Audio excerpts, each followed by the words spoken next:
এরে নবীর আশিক উম্মতির দল, আবু তালেবকে যখন এই কথা বললেন আমার মায়ার নবী, ওই সময় আবু জাহেল ডাক দিয়া বলে, ও মুহাম্মদ, ইন্তেকালের আগে বুঝি তোমার বাপ দাদার ধর্মের মধ্যে তুমি কালেমা লেপন করে তুমি দুনিয়া থেকে যাইবা? এরে আল্লাহর গোলাম, যাদের কপালে ঈমান নাই শয়তান কতভাবে তাদেরকে ধোঁকা দেয়। শয়তান বলে তোর দাড়ি রেখে লাভ নাই, সুন্নতি জামা পরে লাভ নাই, এতদিন গুনাহ করেছে এখনো শয়তান তারে কয়েক করিয়া যা তোর মরণের পরে তোর সন্তানেরা হয়তো দান সৎকা করবে, তুই বেঁচে যাবি, না হয় এখন বয়স 45, 50, 55 মনে করতেছে আরো বাঁচবো, জীবনের শেষ মুহূর্তে আমি আল্লাহওয়ালা হয়ে যাব। এরে আল্লাহর গোলাম, শয়তান চায় মানুষকে জাহান্নামে নেওয়ার জন্য। কিভাবে মানুষকে জাহান্নামে নেওয়া যায়, এটাই শয়তানের সব সময় টার্গেট, সব সময় এই টার্গেট। আবু জাহেল ডাক দিয়া বলে, ও আবু তালেব, ইন্তেকালের আগে তুমি তোমার বাপ দাদার ধর্মের উপর কালিমা লেপন করিও। আবু তালেব ডাক দিয়া কয়, ভাতিজা, আমার মনের মধ্যে ছিল বড় আশা, আমি কালেমা পড়ে মুসলমান হব, কিন্তু ভাতিজা আমি চাই না মরণের আগে আমি আমার ধর্মের উপর কালেমা লেপন করি। তোমারে আমি বড় ভালোবাসি, দিলের চাইতে আমার জানের চাইতেও বেশি, তবে আমি কালেমা পড়তে পারবো না। আমার মায়ার নবী তখন কতটা কষ্ট পেয়েছেন, কারণ নবী তো চেয়েছেন যেই চাচা আমারে এত করলো সেই চাচাকে নিয়ে যাব জান্নাতে। আবু তালেব ঈমান আনলো না, ঈমান না আনার কারণে আবু তালেব জাহান্নামী। অথচ আবু তালেব কত বড় আশিকে রাসূল, কিন্তু আশিকে রাসূল হওয়ার পরে নবীর সিরাত মানে নাই, নবীর সুন্নত মানে নাই। এই জন্য আবু জাহেল জান্নাতি না জাহান্নাম? আরো জোরে কোন? নবীর আগমনেই যদি আনন্দ উল্লাস করে জান্নাতে যাওয়ার রাস্তা পাওয়া যাইত, আবু তালেব যাইত সবার আগে জান্নাতে। আবু লাহাব নবীর জন্মের ঘটনা শুনিয়া সাথে সাথে তার সুয়াইবিয়া নামক বাদী যেই খবর নিয়ে আসছে, বলছে তুই আজাদ, আমার নাতির খবর পাইলাম, আনন্দিত হইয়া তোকে আমি আজাদ করে দিলাম। ওই আবু লাহাব কি জান্নাতি? কথা কন, আবু লাহাব জান্নাতি? জোরে বলেন। তাব্বাত ইয়াদা আবি লাহাবিন ওয়া তাব। আল্লাহ সূরা নাজিল করে দিলেন, কেন যদি এই জন্ম দিবস পালন করি যদি আসল আশিকে রাসূল হওয়া যায়, আবু তালেব সবচেয়ে বড় আশিকে রাসূল, আবু লাহাব সবচেয়ে বড় আশিকে রাসূল। কিন্তু না না বান্দা, আসল সুন্নত তো হলো রক্ত দেওয়ার সুন্নতের উপর আমল। কথা কন না কেন? এখন সুন্নত পালন করি বটে, তবে মিষ্টি খাওয়ার সুন্নত। কথা কন না কেন? সুন্নত একটা আছে, তবে কোনটা? যে খাবারের পরে মিষ্টি খাওয়া সুন্নত। অথচ যেই নবী দিনটাকে এত সুন্দর করার জন্য জীবনের সব দিয়েছে, এই নবীর আদর্শটা নিজের জীবনে ফিট করতে একটুও মনে চায় না, একটু মনে চায় না। ওই নবীর আদর্শে আদর্শবান হয়ে, ওই নবীর রঙে রঙিন হয়ে জীবনটাকে সুন্দর করি, যাতে চোখ বুঝতে দেরি হবে, জান্নাতে যেতে দেরি হবে না। আরো জোরে বলেন। সাহাবীরা বুঝছেন সাহাবীরা বুঝছেন তাই তো নিজের জিন্দেগীর সব দিয়েছেন নবীজির সামনে, ওরা সব দিতে রাজি। ইয়া রাসূলুল্লাহ, আপনার চেহারার সামনে তো আমাদের কলিজা, আমাদের গর্দান কেটে দিতে হয়, কারণ এমন চেহারার মানুষ, এমন আদর্শের মানুষ কোনদিন মিথ্যাবাদী হতে পারে না। আল্লাহু আকবার বলে। ওই নবীর জন্য রে ভাই সাহাবায়ে কেরামের দল উহুদের ময়দানে হাজির। আমার পয়গম্বর রাহমাতুল লিল আলামিন উহুদের ময়দানে যখন নবী আমার হাজির হয়ে গেছে, এরে আল্লাহর গোলাম, প্রথম দিকে সাহাবায়ে কেরামের দল 1000 ছিল, এরপরে এই 1000-এর মধ্য থেকে আবার 300 জন আব্দুল্লাহ ইবনে উবাই ইবনে সালুল, মুনাফিকের লিডার, এই আব্দুল্লাহ ইবনে উবাই ইবনে সালুল সে নবীকে বলল, মুহাম্মদ কিসের উপর যুদ্ধ করব? কারণ তুমি তো মদিনা থেকে বের হয়ে আসছো। না না, আমরা যুদ্ধ করব না। এরে নবীর আশিক উম্মতের দল আব্দুল্লাহ ইবনে উবাই ইবনে সালুলের চিন্তা ছিল মদিনায় যুদ্ধ করবে, মদিনায় যুদ্ধ করলে বেশি টেনশন করা লাগবে না, হয়তোবা যুদ্ধ না করে ঘরেই থাকলে চলবে। মনে করেন মদনপুরে মাই চলে, তা আমিও তো মাঠে আছি, মনে করবে মাঠেই আছি। আর যদি ঢাকা যেতে হয় তো এখান থেকে পার হয়ে তো ঢাকা যাওয়া লাগবে, ঠিক না বেঠিক? আর এখানে থাকলে কেউ ঘরে বয়া থাইকেই বলবে আমি যুদ্ধ করতে, ঠিক না বেঠিক? তো মুনাফিকের সর্দারের উদ্দেশ্য ছিল এটা। সাহাবায়ে কেরাম বিশেষ করে যারা বদরে অংশগ্রহণ করতে পারেন নাই, ওই সাহাবীরা নবীজির এই উহুদের প্রান্তরে যখন রওনা করতেছেন, নবীজিও বলেছিলেন হ্যাঁ মদিনা থেকেই করা যায়। সাহাবীরা বলেন না ইয়া রাসূলুল্লাহ, আমরা মদিনার ঘরে থেকে নয়, এই এরিয়া থেকে নয়, আমরা বাহিরে গিয়ে ওদেরকে প্রতিহত করব, ওদের বিরুদ্ধে আমরা লড়াই করব। আল্লাহু আকবার বলে। হযরত হামজা বলেন, ও পয়গম্বর, যদি আপনি মদিনার বাহিরে গিয়ে যুদ্ধ না করেন, ওগো পয়গম্বর, আমি আল্লাহর কসম করে বলি একটা লোকমা খাবারও আমি মুখে দিব না। কেমন আশিক রাসূল রে ভাই, আমার নবী যুদ্ধের জন্য প্রস্তুতি গ্রহণ করলো। শুরুতে যদিও ছিল 1000, কিন্তু কমতে কমতে হয়ে গেছে 700 পরিমাণ। ওদিক দিয়া কাফের লোকরা হলেন 3000 আর মুসলমানেরা 700 পরিমাণ। কিন্তু আল্লাহ তাআলা মুসলমানের এই 700 লোককে এমন ভাবে আল্লাহ উপস্থাপন করেছেন, কাফেররা মনে করতেছে মুসলমানেরা হলো 30,000। সুবহানাল্লাহ, আসতে বলেন, কত হাজার? আরো জোরে বলেন। অথচ মাত্র তারা 700 পরিমাণ, কিন্তু তাদের মনে হচ্ছিল যে মুসলমান হলো 30,000 লোক, তো আমরা পারবো কিভাবে? শুরু থেকেই কিন্তু তাদের অবস্থা খারাপ হয়ে গেছে। এরা অনেকভাবে বুঝাইতেছে যে ও আনসারী সাহাবীরা, তোমাদের সাথে তো আমাদের লড়াই নাই, আমাদের মক্কার যেই ভাইয়েরা তোমাদের মদিনায় আসছে ওদের সাথে আমাদের লড়াই, তোমরা চলে যাও।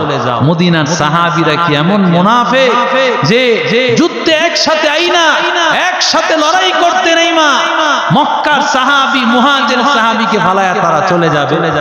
কথা বলেন। এরে নবীর আশিক উম্মতের দল সাহাবায়ে কেরামকে নবীজি এমন ভাবে যুদ্ধে বিন্যস্ত করে দিলেন।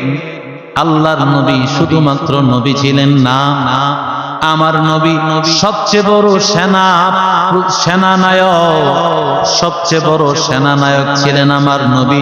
এমন ভাবে বিন্যস্ত করেছেন, যুদ্ধে পয়গম্বরের উহুদ পাহাড়টা ছিল পেছনে, উহুদ পাহাড়টা ছিল ডান দিকে, সামনে ছিল মদিনা, আর মক্কার ওই কাফের মুশরিকারা ছিল মদিনা এবং সাহাবায়ে কেরামের মাঝখানে। এমনিতে ওরা বিপদে, কারণ যে কোন সময়ে ধরলে ওরা ছুটার রাস্তা নাই। এরে আল্লাহর গোলাম, এরে নবীর আশিক উম্মতের দল, সাহাবায়ে কেরামের সাথে লড়াই শুরু হয়ে যাবে। আল্লাহর নবী রাহমাতুল লিল আলামিন বললেন, জাবালে আবি রুমাত, পিছনে একটা পাহাড়, এই পাহাড় দিয়া কাফেরের শত্রু বাহিনী দল ঢোকার একটা সম্ভাবনা ছিল। আমার নবী বলেন, ও জুবায়ের, জিম দিয়া জুবায়ের রাদিয়াল্লাহু তাআলা আনহু, তাকে বললেন, ও জুবায়ের, 50 জন সাহাবীকে দায়িত্ব দিলাম, তোমরা এখানে দাঁড়ায় থাকবা, যুদ্ধে জয় হোক পরাজয় হোক, কখনো তোমরা এদিক থেকে লড়বা না। দায়িত্ব দিয়েছে তাদেরকে। ইয়া আইয়ুহাল্লাযীনা আমানু আতিউল্লাহ ওয়া আতিউর রাসূল ওয়া উলিল আমরি মিনকুম। আল্লাহ বলেন, আল্লাহর অনুসরণ করো, রাসূলের অনুসরণ করো, এবং তোমাদের নেতা, তোমাদের আমিরের অনুসরণ করো। এরে আল্লাহর গোলাম, যুদ্ধের মধ্যে আমার মায়ার নবী সর্বপ্রথম বললেন, কে আসো, এই তরবারিটা নিবা, তরবারির হক আদায় করতে পারবা। এমন সময় হযরত আলী দাঁড়িয়ে গেলেন, ওগো পয়গম্বর, আমার হাতে তরবারিটা দেন। নবীজি হযরত আলীর হাতে তরবারিটা দিলেন না। এমন সময় দাঁড়ায় গেলেন আরেক সাহাবী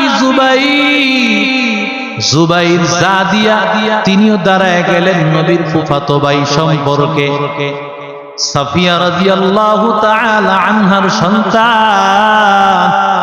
তিনি যখন চাইলেন নবী তাকেও দিলেন না।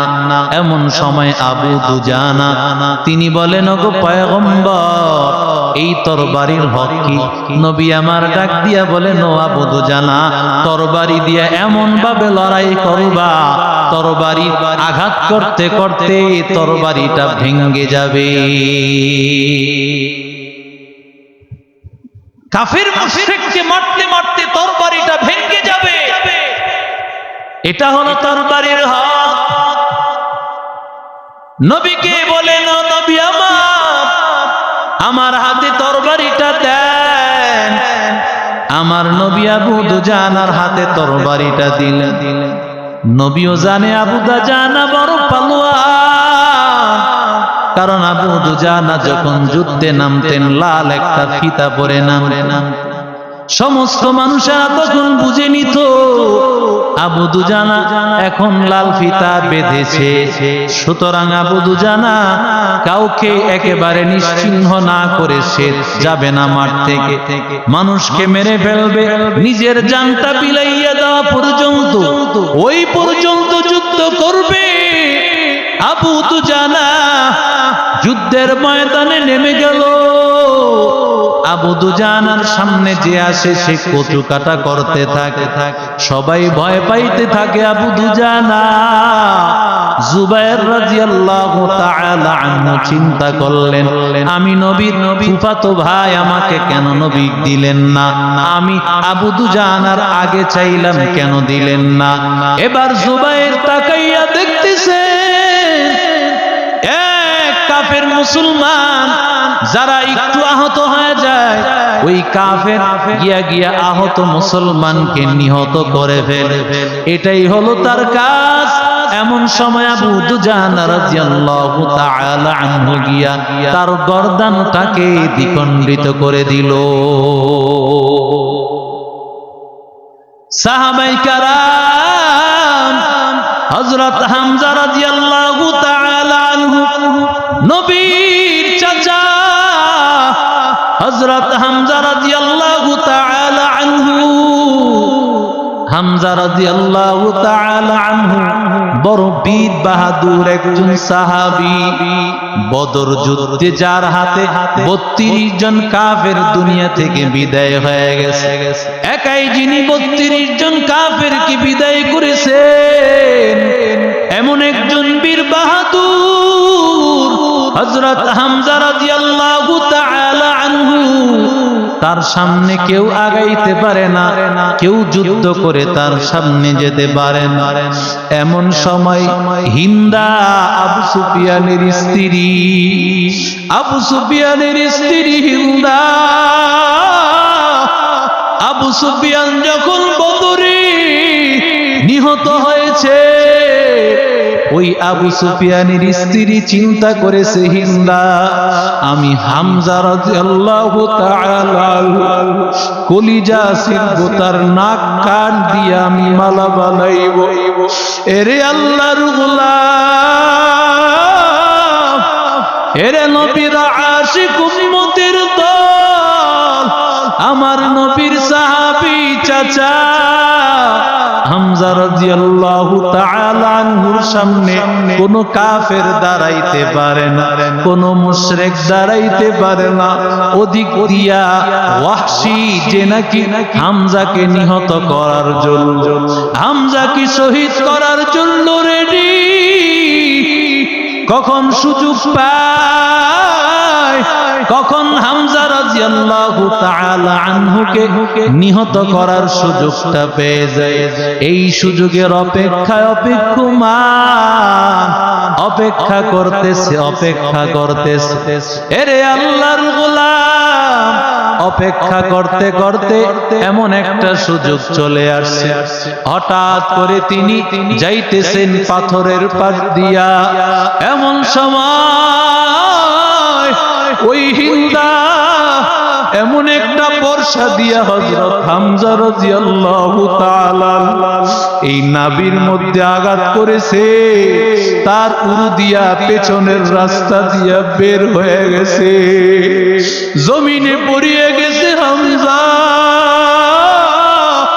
হামজা জমিনের মধ্যে পড়ে যাওয়ার পর এরপরও হামজা চেয়েছিলেন, হামজা চেয়েছিলেন ওয়াহশীকে মারার জন্য, না পারে নাই। এরে আল্লাহর গোলাম, এরপরে যখন হামজা দুনিয়া থেকে বিদায় হয়ে চলে গেল, ওই হামজার কলিজা বের করিয়া,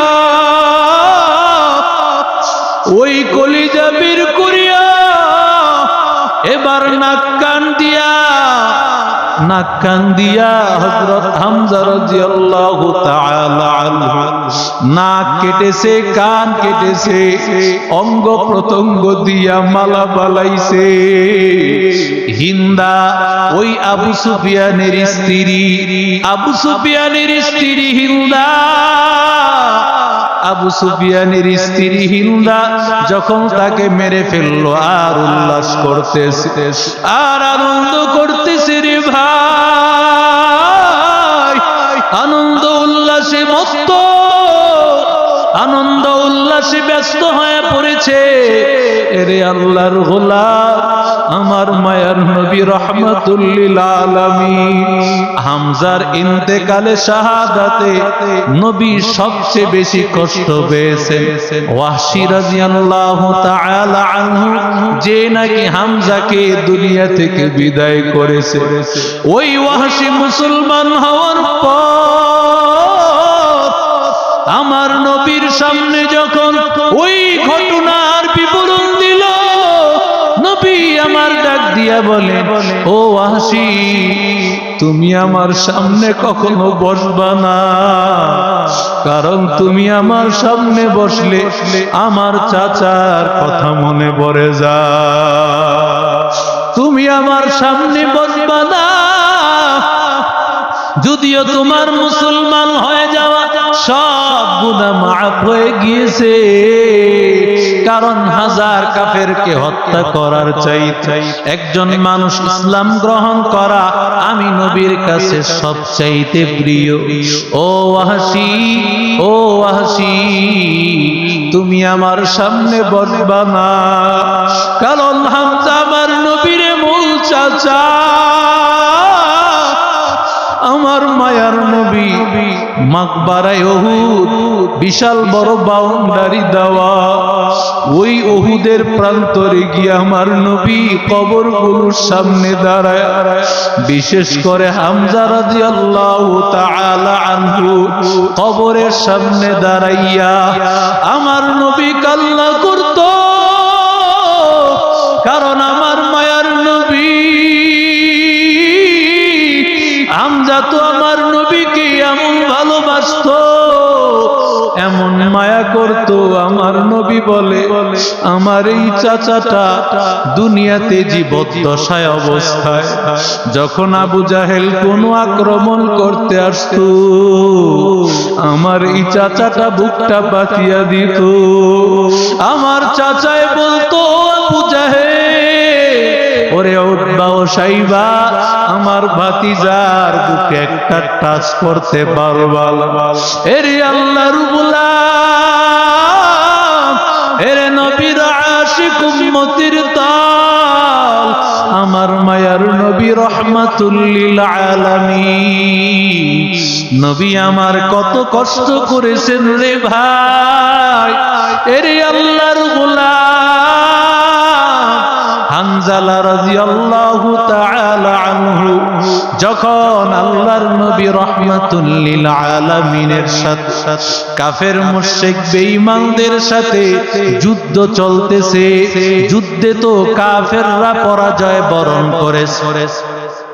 ওদিক দিয়া হঠাৎ করে ওই 50 জন সাহাবী যাদেরকে নবী আমার জাবালে আবি রুমাতের মধ্যে নবী দায়িত্ব দিয়েছে, এখান থেকে নড়বা না, যুদ্ধে জয় হোক বা পরাজয় হোক নড়া যাবে না। আমি নবী নির্দেশের আগ পর্যন্ত কিছু সাহাবাই কারাম, যখন সাহাবাই কারামেরা দেখলো কাফেররা ভাগতে শুরু করেছে, গনিমতের মাল মুসলমানেরা নিতেছে, ওই সময় সাহাবীদের কিছু কিছু সাহাবীরা বলতেছে যুদ্ধে জয় হয়ে গেছে, এখন থাকার দরকার নাই। সাহাবীরা চলে যেতে চাইলেন, জুবায়ের বলেন না না, তোমরা যাইও না, কারণ নবী আমার বলেছেন যুদ্ধে জয় হোক পরাজয় হোক যাওয়া যাবে না। আমিরের এতাত কত বড় দামি জিনিস, কত বড় দামি এক সম্পদ। আল্লাহর নবীর এই কথা না মানিয়া সাহাবায়ে কেরামের 40 জন সাহাবী চলে গেল। এই 40 জন যাওয়ার পরে মাত্র আছেন 10 জন। 10 জন আর কি যুদ্ধ করবে? খালিদ বিন ওয়ালিদ যখন দেখেছে মাত্র 10 জন দাঁড়ায় আছে, খালিদ বিন ওয়ালিদ এদিক দিয়া মুসলমানের উপর হামলা করেছে, 10 জনকে শহীদ করিয়া মুসলমানের মধ্যে হত্যা শুরু হয়ে গেছে, মুসলমানকে শহীদ করা শুরু হয়ে গেছে। এরে আল্লাহর গোলাম, আমার মায়ার নবী রাহমাতুল লিল আলামিন, আমার মায়ার নবী আল্লাহর নবী রাহমাতুল লিল আলামিনকে হেফাজত করার জন্য সাহাবাই কারাম অনেকেই নবীকে সেফটি দিয়েছে, যাতে করে নবীর উপর কোনো আঘাত না আসে, নবীর উপর যেন কোনো তীরের আঘাত, নবীর উপর যেন কোনো তরবারির আঘাত, আমার মায়ার নবী শরীরের মধ্যে যেন কোনো আঘাত না আসে। এরে আল্লাহর গোলাম পয়গম্বরের একজন সাহাবী মুসআব ইবনে উমাইর রাদিয়াল্লাহু তাআলা আনহু, তার চেহারা ছিল একেবারে নবীর মতোই চেহারা। ওই মুসআব ইবনে উমাইর ওই সাহাবী নবীকে বাঁচানোর জন্য আমার মায়ার নবীকে সেফটি দেওয়ার জন্য ডানে বামে পেছন থেকে সব দিক থেকে নবীকে সব দিক থেকে আঘাত ফিরেছে। এমন একটা সময় হয়েছে মুসআব ইবনে উমাইর রাদিয়াল্লাহু তাআলা আনহুকে কাফেররা মেরে ফেলল। যখন মুসআব ইবনে উমাইর দুনিয়া থেকে বিদায়, কাফেররা মনে করেছে কুতিলা মুহাম্মদ, মুহাম্মদ বুঝি মারা গেছে। শয়তান ঘটনা পুরা জায়গায় ছড়ায় দিয়েছে, কুতিলা মুহাম্মদ, মুহাম্মদ ইন্তেকাল করেছে। নাউজুবিল্লাহ। এই খবর ছড়ায় দেওয়ার পর সাহাবাই কারামের মন তো ভেঙে গেছে। যারাই যুদ্ধ করতেছিলেন ওদের মন আরো ভেঙে গেছে। এরে আল্লাহর গোলাম, চতুর্দিকে খবর ছড়ায় পড়ল।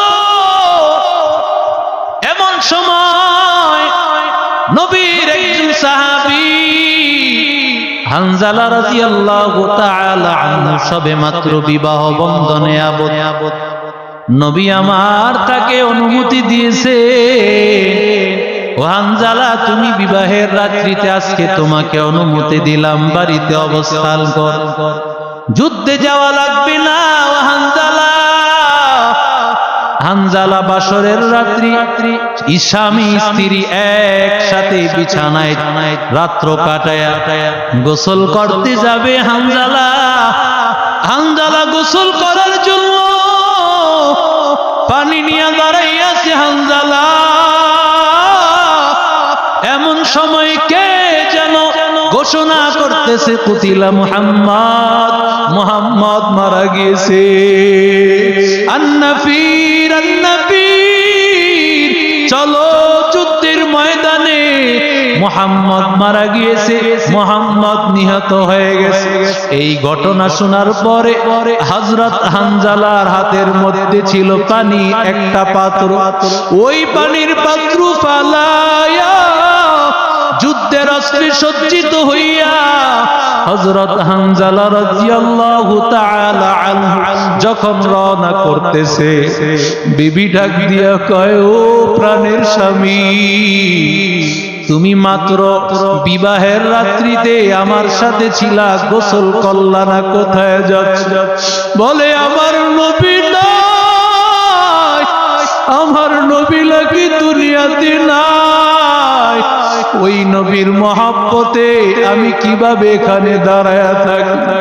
এরে আল্লাহর গোলাম, এরে নবীর আশিক উম্মতের দল, কার জন্য আমি যুদ্ধ করব, কার জন্য বেঁচে থাকব?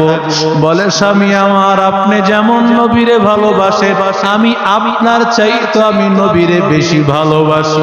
তবে আমার আব্দার, আপনি নাপাক হালতে গোসল করে যান। এবার হানজালা বলে, না না, কার জন্য গোসল করব?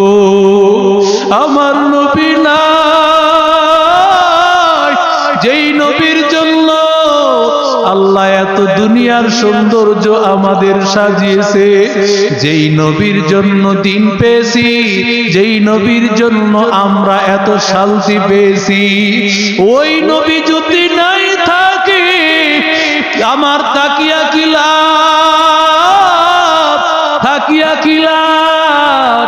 কান্দিয়া বে কুলরে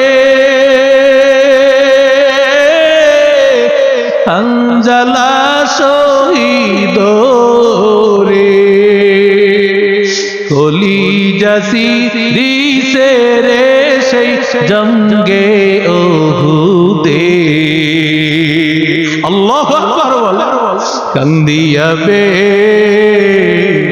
কুলরে হানজালা শহীদ রে, কলিজা সিরিছে রে সেই জঙ্গে ওহুদে। নবীর এক সাহাবী ছিলে হানজালা নামেতে, তিনি শহীদ হয়েছিলেন মাহের রাত্রি তেরে সেই জঙ্গে ওহুদে কান্দিয়াবে কুলরে আঞ্জালা শহীদ রে কলিজা সিরি সেরে সেই জঙ্গে ওহুদে কলিজা সিরি সেরে সেই জঙ্গে ওহুদে জোরে কোন আল্লাহু আকবার এরে নবীর আশিক উম্মতের দল আল্লাহ তাআলা বলেন ওয়ালা তাহসাবান্নাল্লাযীনা কুতিলু ফি সাবিলিল্লাহি আমওয়াতা বাল আহইয়াউন ইনদা রাব্বিহিম ইরযাকুন যারা আল্লাহর রাস্তায় মারা গিয়েছে মনে করিও না ওরা আসলে মৃত ওরা মৃত না ওরা জিন্দা বাল আহইয়াউন ইনদা রাব্বিহিম ইরযাকুন ওদেরকে আমার আল্লাহ রিজিক পৌঁছায়া দেয় যারা এই দেশের জন্য জীবন দিল এই দেশের মায়ায় দেশকে স্বাধীন করার জন্য ওই আবু সাঈদ মুগ্ধ সহ আমরা তো আল্লাহর কাছে আশাবাদী এই দেশটাকে যারা জুলুমের হাত থেকে বাঁচানোর জন্য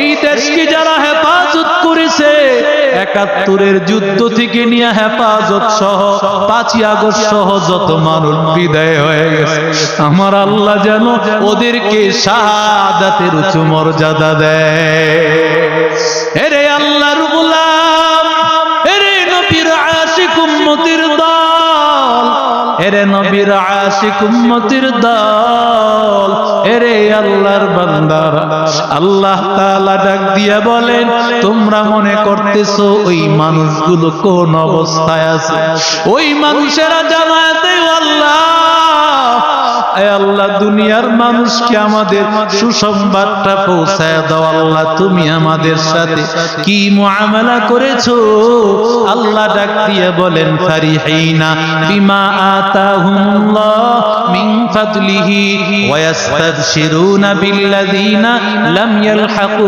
বিহিম মিন খালফিহিম আল্লা খাউফুন আলাইহিম ওয়ালা হুম ইয়াহজানুন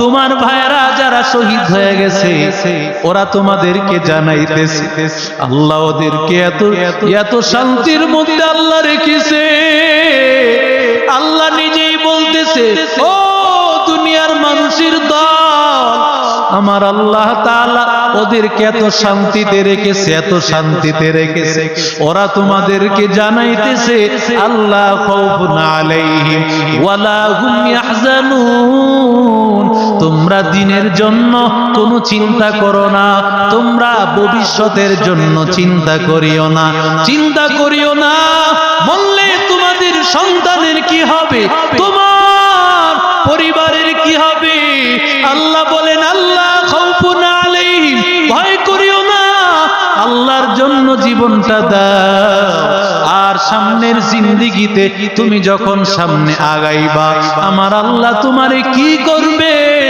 না জানি তোমাকে জাহান্নামে দেয় আল্লাহ বলে না না চিন্তা করিও না আমি আল্লাহর জন্য যারা জীবন দিবে আমি আল্লাহ তাআলা তাদেরকে জান্নাতে পৌঁছায় দিব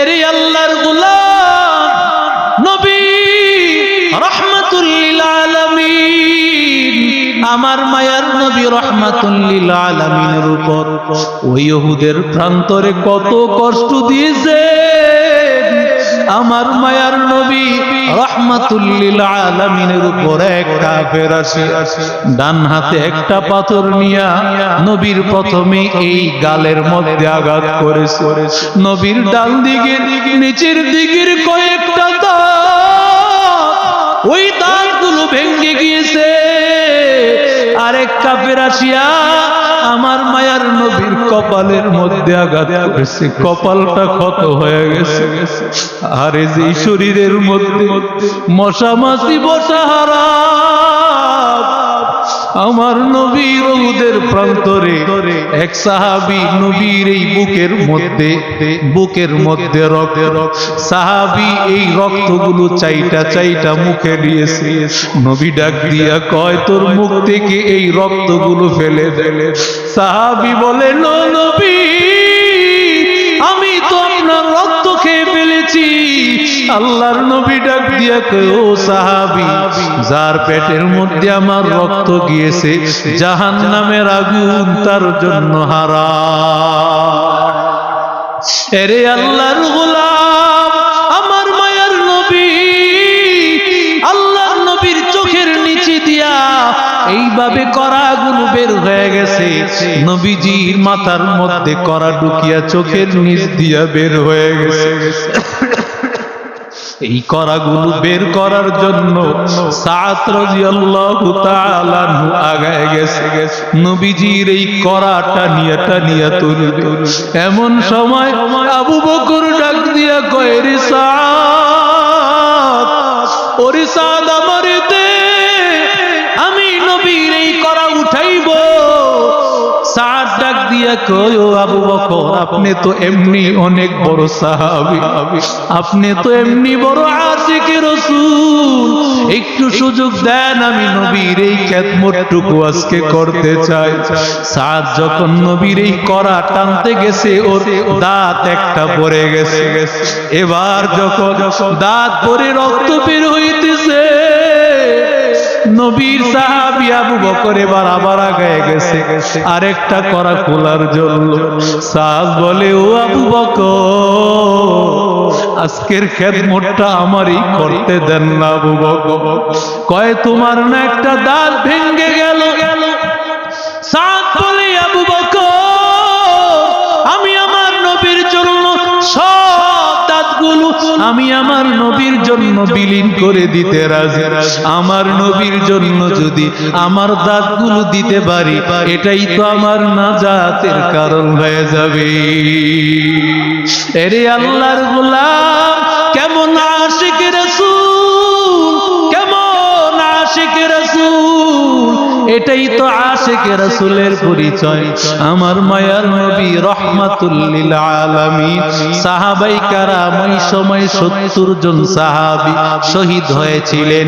যদিও প্রথমে জয়, পরে আবার পরাজয়, এরপরে আবার কিন্তু আল্লাহ ফাইনালি ওই উহুদের যুদ্ধে জয় দিয়েছে।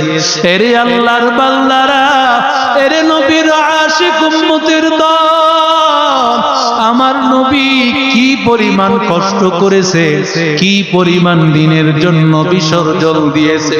সাহাবায়ে কেরাম দিনের জন্য কতটা পাগল ছিলেন, যেই দিন প্রতিষ্ঠার জন্য সাহাবীরা নবীর সামনে তাদের দাঁত দিয়েছে, হাত দিয়ে ফেলেছে, তাদের গর্দান দিয়েছে।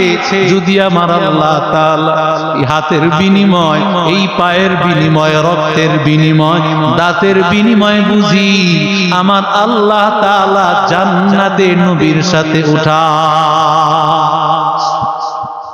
আশা আছে না? নবীর সাথে উঠার জন্য কার কার দুহাত দেখা? নারে তাকবীর! আল্লাহ, তুমি নবীর সাথে আল্লাহ হাসরের ময়দানে একসাথে উঠায় দিও, জোরে কোন আমিন। নবীর সাথে উঠার জন্য নবীর পথে চলা লাগবে, নবীর মহব্বত নিয়ে চলা লাগবে রে ভাই। কারণ আমার নবী জিন্দেগিটা চলাইছেন দিনের জন্য। দিনের ক্ষেত্রে নবীজি আমার নবীর জীবনটাকে শেষ করে দিয়েছেন। এই জন্য বান্দা, আজকে থেকে ওয়াদা করো, যেই নবী দিনের জন্য শাহাদাত পর্যন্ত হতে নবীর কোনো আপত্তি ছিল না। আল্লাহর নবী কত রক্ত জড়াইছেন, তায়েফে জড়াইলেন, উহুদে জড়াইলেন। কত মায়ের নবীকে কাফের বেঈমানের দল দিয়েছে, এরপরেও নবী, এই নবী নবী উম্মতকে বুঝানোর জন্য, উম্মতের এই জামাত কায়েম করার জন্য, এই পৃথিবীর জমিনে কোরআনকে টিকায় রাখার জন্যই কিন্তু নবীর এই বিপ্লব ছিল। আল্লাহ তাআলার জমিনে যেন আল্লাহর কোরআন থাকে, ইসলাম যেন মানুষের ঘরে ঘরে ঢুকিয়া যায়। কারণ যদি ইসলাম ঘরে ঘরে ঢুকে যায়, মানুষগুলো শান্তিতে থাকবে, মানুষগুলো অশান্তিতে থাকবে না। মানুষেরা সব জায়গায় শান্তিতে বসবাস করবে। আর আল্লাহ যদি কবুল করে নেয়, আল্লাহ তাআলা তাদেরকে মৌতের সময় কালেমা নসিব করে দিবে। আল্লাহ আমাদের সব ভাইকে